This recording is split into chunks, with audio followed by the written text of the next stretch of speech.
Golden Hour, c'est le morceau le plus joué sur les plateformes, que ce soit YouTube, Instagram, TikTok, on l'entend partout. Ce morceau que je trouve un peu nul, j'ai décidé, gracieusement bien entendu, de vous faire un tutoriel pour apprendre à le jouer. Bon, j'espère que vous serez contents parce que moi ça me casse le cul. Personnellement, ce morceau là je trouve pas si ouf que ça, mais bon, on va quand même faire un tutoriel pour avoir des vues et des abonnés. D'ailleurs, merci à vous pour les 300 subs, ça fait vraiment plaisir. En plus, voyant mon rythme extrêmement régulier de vidéos, ok, il va y avoir de l'amélioration. Non, je rigole, ça ira pas en s'arrangeant parce que je rentre en prépa.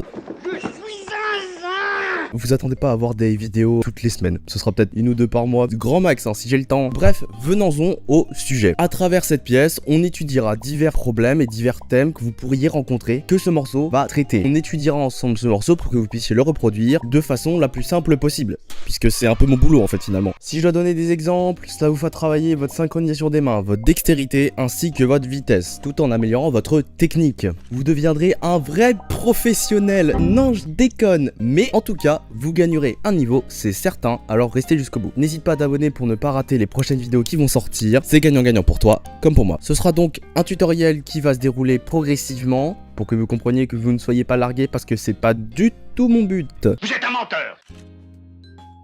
Commençons par la main droite. En effet, elle joue un rôle clé dans cette chanson. C'est la partie chant, donc vous vous doutez que s'il y a une fausse note, ça va s'entendre tout de suite. Le premier motif que nous allons apprendre nécessite donc de positionner vos doigts sur le Fa dièse, le Sol dièse, le Si et le Do dièse. Votre premier sera sur votre Fa dièse, votre deuxième sur le Sol dièse, le troisième sur le Si et votre quatrième, l'annulaire, sur le Do dièse. Ce motif, il faut que vous le répétiez 4 fois dans le parfait, lentement pour commencer, pour créer une base solide pour le reste de la pièce. Prenez le temps qu'il vous faudra pour bien assimiler ce mouvement. Je vous montre ce que ça donne.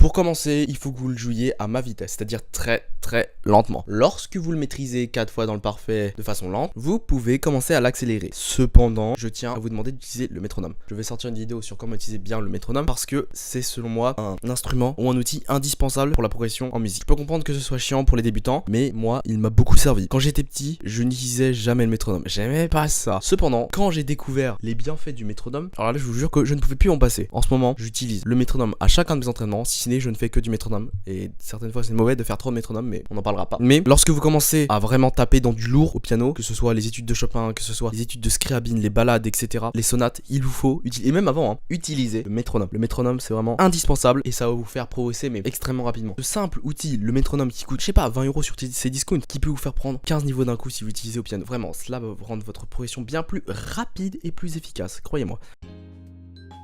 Pour le deuxième motif, cela va être assez facile en fait, il n'y aura pas beaucoup de déplacements, il faudra juste déplacer votre pouce qui était sur un Fa dièse sur le Mi. Cela va donner quelque chose qui semble...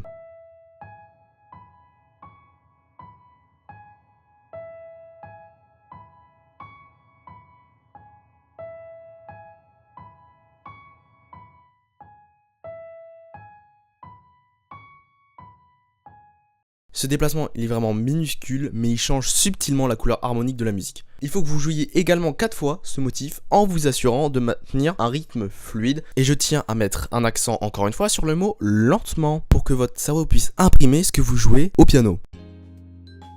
Le troisième motif, quant à lui, introduit un changement un peu plus radical, où vous devez repositionner tous vos doigts. Les notes à jouer seront Mi, Fa dièse, La et Si. Mi sera votre pouce, Fa dièse sera votre index, La sera votre majeur, et Si sera votre annulaire. Je vous montre ce que ça donne.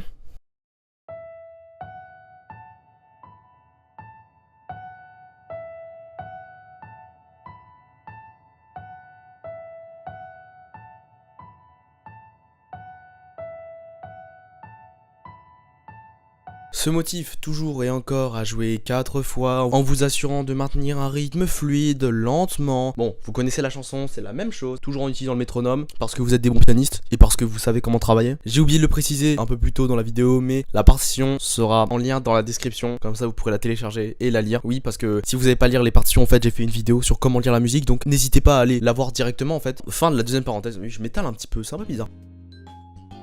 on arrive enfin au quatrième motif où on va jouer les notes Ré dièse, Mi, Fa dièse et Sol dièse. C'est le motif final qui est tout aussi simple que les autres. Au niveau des doigtés, ça change pas. On reste toujours sur 1, 2, 3, 4 qui est plutôt intuitif. Ré dièse, Mi, Fa dièse, Sol dièse. Je vous montre ce que ça donne.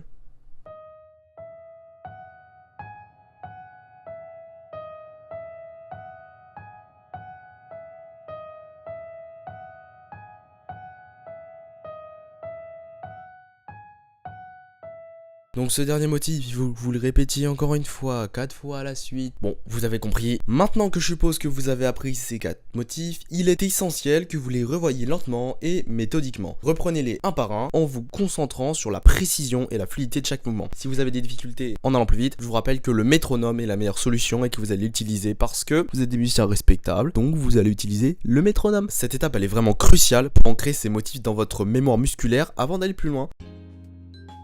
Passons à l'apprentissage de la main gauche. La main gauche, pour que les mouvements soient plus faciles, on va commencer à la jouer en accord. Cela sera plus facile dans le sens où vous allez, au lieu de déplacer les mains, vous aurez juste à poser l'accord qui est pour les débutants le plus facile. Les différents accords sont La. Au niveau des doigtés, La, Do dièse et Mi. Contrairement à ce que vous avez sûrement l'habitude de jouer, les accords cette fois-ci seront joués plus haut sur ce clavier, contrairement à d'habitude où c'est joué plus bas. On va donc les jouer au-dessus du Do central, ce qui rapproche les mains et crée une sonorité plus compacte et chaleureuse. Cet accord, il faut que vous le mainteniez pendant 3 temps, 4 fois. Ça vous fera 1, 2, 3, 1, 2, 3, 1, 2, 3, 1, 2, 3. Pour le deuxième accord, ce sera Sol mineur formé par les notes Sol dièse, Si et Ré dièse. Cependant, il faudra que vous descendiez votre cinquième sur la note de Sol parce que ce sera un accord de Sol augmenté lors de la quatrième mesure. Au niveau des doigtés, c'est toujours la même chose, c'est 5, 3, 1. Je veux vraiment que vous soyez rigoureux au niveau des doigtés parce que je serai intransigeant là-dessus. Je vous montre ce que ça donne. 1, 2, 3. 1, 2, 3. 1, 2, 3. 1, 2, 3. Il faut que vous répétiez cet accord, pas très longtemps de toute façon, puisque c'est pas non plus extrêmement difficile, vous n'avez pas besoin de métronome, vous pouvez directement passer au troisième accord. Celui de Fa dièse mineur que vous jouerez 4 fois. L'accord de Fa dièse mineur, c'est Fa dièse, La et Do dièse. Toujours les mêmes doigtés aux accords.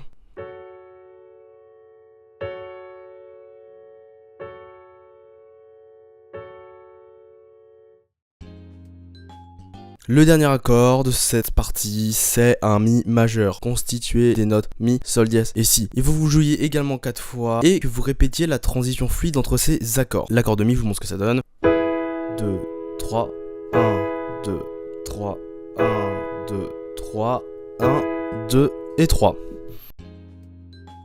Maintenant que vous avez appris la main droite et la main gauche séparément, nous allons maintenant combiner tout ce que vous avez appris jusqu'ici. Placez bien vos mains sur le clavier, la main droite sur le Fa dièse et la main gauche avec le petit doigt sur le A comme ceci. Bien que les positions soient extrêmement rapprochées plus que vous n'avez l'habitude, il ne faut pas se laisser perturber. Si vous êtes mal installé, je vous conseille de décaler votre banc ou votre chaise un peu sur la droite pour être bien aligné avec vos mains. Et à ce moment-là, on commence à jouer les parties, les mains ensemble très lentement. C'est l'étape la plus dure lorsqu'on apprend musique, c'est la synchronisation des 2 mains. Mais ne vous en faites pas, vu que vous êtes avec moi, ça devrait bien se passer. Cette partie-là, qui est la première, faut que vous la répétiez 10 fois dans le parfait, lentement, puis en montant progressivement avec le métronome. Je vais être vraiment intransigeant là-dessus, parce que sinon ça va être juste dégueulasse. Vous allez avoir un rythme moche, ça va être horrible, et les gens vont vous dire oui bravo, c'est très très bien, alors que c'est nul et c'est moche. On commence avec l'accord de La, comme ceci.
La coordination des deux mains exige de vous un grand travail sur la dextérité et la coordination. Ça va être extrêmement long, mais faites confiance au process. Répétez-le plusieurs fois en vous concentrant sur la fluidité du mouvement et passez ensuite à la prochaine étape. Une fois que vous avez réussi à jouer les deux mains comme je vous l'ai montré, vous pouvez passer à la version avancée, ou plutôt la version originale, qui nécessite une pratique un peu plus attentive, surtout en ce qui concerne la coordination de vos deux mains. Donc quand je vous ai dit en introduction que ça allait vraiment toucher tous les thèmes, ça touche vraiment tous les thèmes. Pour ce faire, il faut que vous commenciez très lentement, puis que vous augmentiez progressivement la vitesse. Je me rabats, je me répète, mais je veux vraiment que ça rentre dans votre tête. L'objectif, c'est d'atteindre le tempo d'origine. L'important, c'est de jouer avec précision et avec assurance, sans avoir un rythme dégueulasse.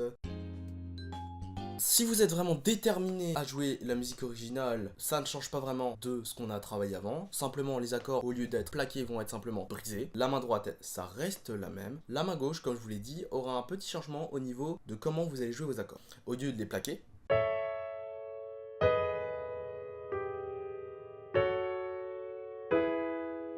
eh bien on va les briser. C'est-à-dire que l'on va jouer pour l'accord de La par exemple. La, Do dièse, Mi, Do dièse, Mi, Do dièse, La. Do dièse, Mi, Do dièse.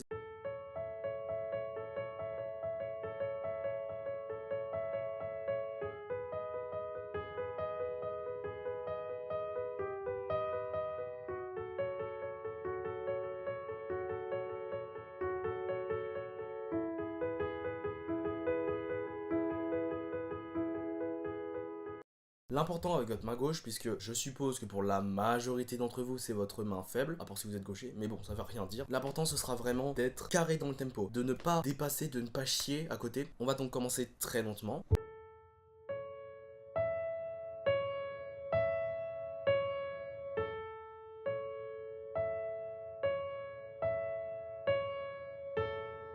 Je vous conseille cette vitesse pour tout le reste des accords. Moi, généralement, ce que je fais aussi quand je commence un morceau de musique, c'est que je travaille ma main gauche et ma main droite lentement. Et je vous jure que lorsque l'on fait ça, cela devient plus facile. Une autre difficulté qui peut sûrement se poser à vous, c'est lors du changement d'accord entre le La, le Sol dièse, le Sol, etc. Ce que je vous conseille, c'est de faire du libéré placé. Qu'est-ce que le libéré placé? C'est...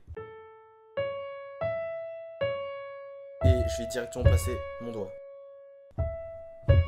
Directement le poignet. Hop, le cinquième qui va directement sur la note de basse. Et le reste des doigts qui viennent suivre. Ça, c'est le libéré placé. C'est une technique aussi que j'utilise énormément moi-même pour travailler mes morceaux, qui vous sera, vous aussi, extrêmement utile. Et quand, au bout de 3 semaines, très certainement vu votre niveau, vous arrivez à le jouer, ça vous donnera...